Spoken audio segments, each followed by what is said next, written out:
everyone, it's Miss Baxter and I'm back with your lesson for Wednesday. So we are almost done with our how-to writing. So today for your writing, you're going to be working on publishing your writing.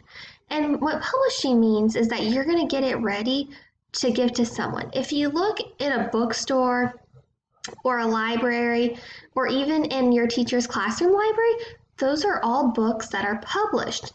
And when we publish a book, we make sure that it's easy for the author to, or easy for the reader to read.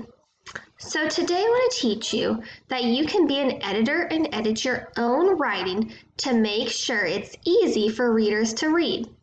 You can use our new editing checklist to make sure you use the capital letters, you use lowercase letters after you use the capital letter, and that you spelled all your word wall words correctly.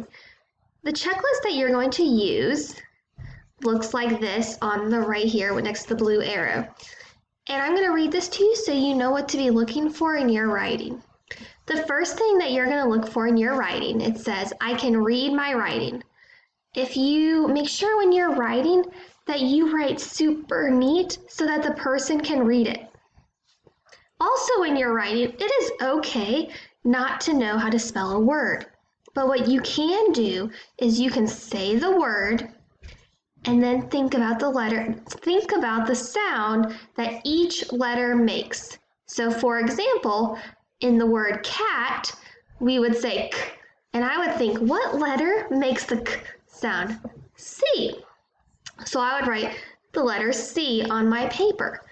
After I do that, I'm going to think about the next letter. A. What letter makes the A sound? That's right, it's A. So then I'm going to put an A on my paper, and then I'm going to listen for the last sound in the word T. And I know that the T sound is for cat. Your teachers might have what's called a word wall, and that's just where a bunch of words are. And so you might be able to use the word wall to help you spell words as well. Also, when you are writing, it is very, very important that you put spaces in between your words. This makes it easy for the reader to read.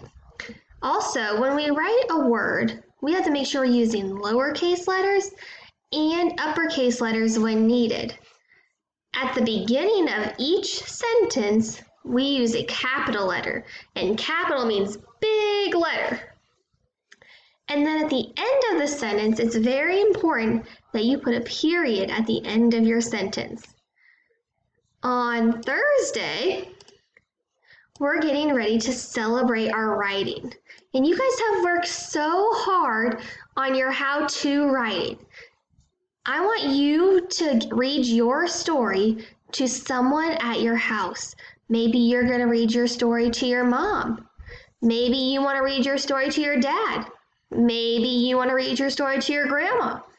Maybe you want to read your story to your grandpa. Whoever it is at home, maybe you read them your story.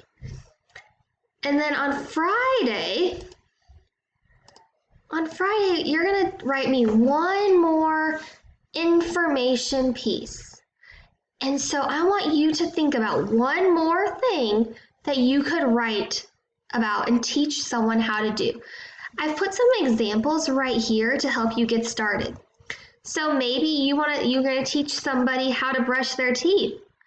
Maybe you want to teach someone how to walk in the hallway. Maybe you want to teach somebody how to make peanut butter and jelly.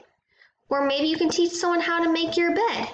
Remember, all those good things we learned about how-to writing. Make sure you are using lots of pages. Make sure you have pictures. And make sure you list the steps so that somebody knows how to do what you're teaching them to do.